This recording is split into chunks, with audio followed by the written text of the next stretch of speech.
Hello' everyone, মোৰ চেনেলৰ আৰু এটা নতুন ভিডিঅ'লৈ আপোনালোক সকলোকে স্বাগতম জনাইছোঁ। আৰু এয়া ৰাতিপুৱাই ৰাখিলেও ভাঙন মাছ, আৰু আজি ভাঙন মাছৰ লগত বনাম মূলা শাকৰ আঞ্জা। এয়া মূলা শাক আৰু আপোনালোককো দেখাই যাম। আৰু এতিয়া মই মাছকেইটা ভালদৰে বাছি চাফা কৰি লওঁ।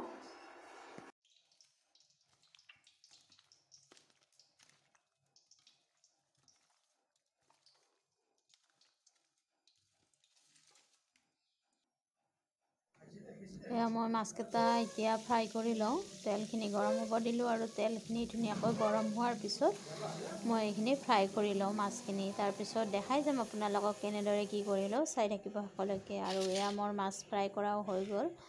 এতিয়া মই শাকখিনি ভালদৰে বাছি ল'লোঁ আৰু তেলত শুকান জলকীয়া আৰু এয়া পাঁচফোৰণ দি দিলোঁ, তেলত পিঁয়াজ দি এইখিনি ভালদৰে ৰঙচুৱা হোৱালৈকে ভাজি ল'ম। আৰু ভাজি লোৱা হৈ গ'ল মোৰ, আৰু আৰু একো দিব নালাগে। এনেদৰে শাকখিনি এতিয়া ভাজি লওঁ সিজালৈকে।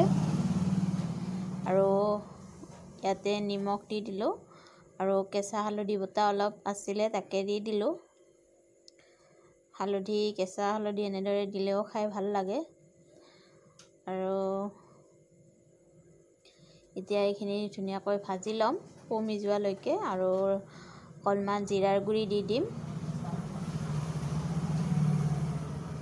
আৰু এতিয়া ভাজি লোৱা হৈ গ'ল। ইয়াতে এতিয়া পানী দি দিম প্ৰয়োজন অনুসৰি।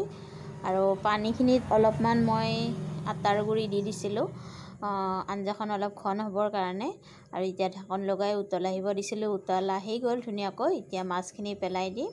তাৰপিছত 2 উতলমান খালে হৈ যাব আমাৰ আঞ্জা ৰেডি। এনেকৈ চিম্পুল শাকৰ আঞ্জাখন খাই বহুত ভাল লাগে। আৰু মূলা শাকৰ আঞ্জা এনেদৰে মাছৰ লগত খাই ধুনীয়া লাগে। আৰু এয়া আমাৰ মাছৰ আঞ্জা ৰেডি। এতিয়া পৰিৱেশন কৰি খাবহে লাগে। এয়া ৰেডি হৈ গ'ল। এতিয়া গেছৰ ফ্লেম অফ কৰি ভাত সজাই ল'লোঁ। ভাত, মাছ ফ্ৰাই, ভেন্দি ফ্ৰাই আৰু মাছৰ আঞ্জা। আৰু আজিৰ ৰেচিপিটো আপোনালোকৰ কেনেকুৱা পাইছে জনাব। ভাল লাগিলে লাইক, শ্বেয়াৰ আৰু ছাবস্ক্ৰাইব কৰিবলৈ একেবাৰে নাপাহৰিব।